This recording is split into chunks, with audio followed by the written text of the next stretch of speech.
প্রিয় ছেলেরা, বাবা, এবার তোমরা শোনো, তোমরাও শোনো ভাই, তোমাদের জন্য মূল কথা এটা।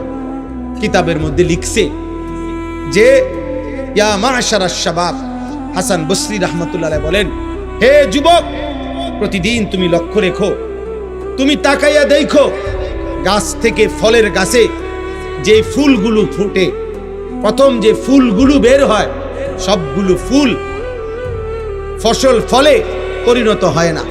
যতগুলো আমের ফুল বের হয় অতগুলো আম হয় না। 2 নম্বরে, এরপরে যেগুলো আম হয় ততগুলো বড় হয় না। 3 নম্বরে, যতগুলো বড় হয় ততগুলো পাকে না, বরং ঝরে যায় বেশি, থেকে যায় অল্প।